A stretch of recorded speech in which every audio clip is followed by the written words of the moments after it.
Local elections take place across the UK on Thursday the 6th of May. With a population of 15,000, Norwood ward covers Blowick and Millscott.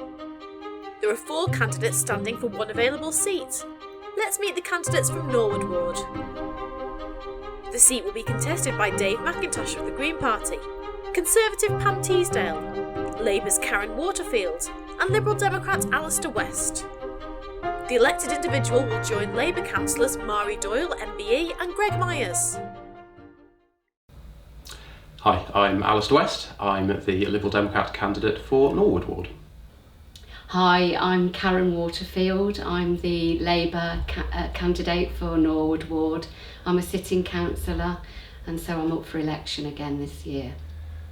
Okay, my name's Alistair West. I've lived in Southport for nearly 20 years, half of which was on Chester Road in Norwood.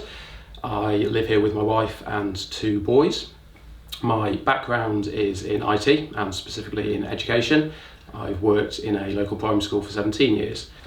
Okay, so I'm originally from Coventry. I grew up in Coventry and I was living there up until 10 years ago or 11 years now, when I moved up to Southport. When I was in Coventry for almost 30 years, I've been running my own theatre company and touring internationally and doing a lot of education-based work, heritage work, and we were very successful. Based in we were independent, but also based for a short time in the University of Warwick, and then after that in the at the Herbert Museum, where we were doing a lot of historically driven projects.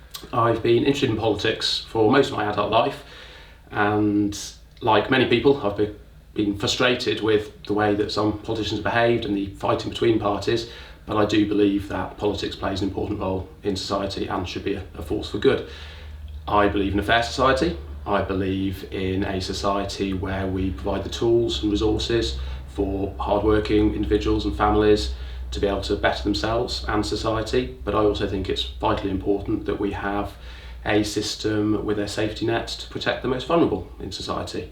I believe in properly funding the NHS, in providing affordable, good quality, energy efficient homes, in making sure that we tackle the climate emergency, and for these reasons I'm a Liberal Democrat.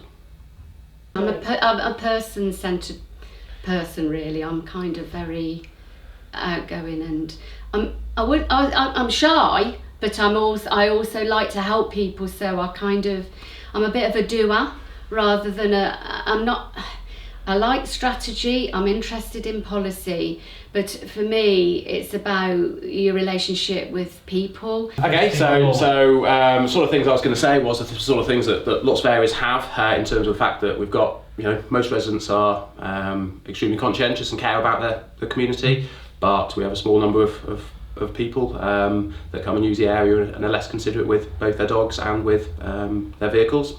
We've got a number of small residential roads that are used as through roads by HGVs and commercial vehicles, and I think that needs to be addressed. We need to look at green spaces, make sure that we continue to develop those where possible. But I think the biggest issue that we're going to face over the coming months and years is how we get over the effect of coronavirus. I think it's like for everybody, COVID recovery and everything that goes with that. So that's how it affects businesses, and we've got a lot of small businesses in Norwood, how it affects families, young people, how our young people's lives have sort of virtually been rewritten through that.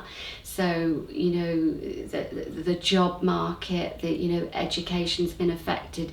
So how are we going to build back in a better way? And also, how can we make the most of what we've learned through the COVID experience? Because the thing is that it's a terrible thing that's happened, but despite that, it's brought people together, and I think people have learned that, they've discovered their neighbours, they've discovered ways of working together that, that they've had to, cope.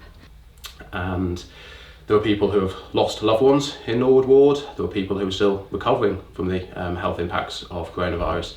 But we've also had a huge number of people whose livelihoods, who have either lost their jobs or who have small or large businesses that have been absolutely decimated by the effects of coronavirus. And we need to work together to support local businesses, to support all the people in need, not just the few where we've seen nationally, unfortunately, a small number of sort of often friends or colleagues of political figures who've been given contracts and not even been able to do the job properly. So we need to work together going forward to support local businesses, to support the local community, and support mental health and education, because those needs are going to be greater than ever coming out of coronavirus. I think this is a great question. I'm a doer. I'm a listener. I've been doing the job for 2 years. I think I'm making a difference. I think that I've got my ear to the ground and I'm working out what the ward, the map of the ward, not just the literal map, but I mean the feel of the ward, and the different, there are various projects that I'm looking at. Okay, so I think that I believe a vote for me is a vote for somebody that has a track record of asking the difficult questions in meetings. I've been a governor at the school and I stand up for both what I believe and what I believe the constituents will want. And a lot of people in Norwood don't feel that they currently have a voice. I believe that we need more scrutiny over some of the decisions that have been made. Do we, for example, need the blue bins or not? Where should we be putting cycle lanes? And I can provide that scrutiny. But also, I'm heavily invested in Southport. I live in Southport, I'm bringing up a family in Southport, my wife's family is in Southport, and so I care about the same things that Norwood residents and Southport residents care about. I care about the maintenance and safety of our streets. I care about the housing. I hope one day our children will be able to get on the housing ladder. I care about the NHS services and health services and mental health services in Southport, the care for the elderly. I care about the quality of the schools, and I care about local businesses and job availability, and also the rejuvenation of Southport.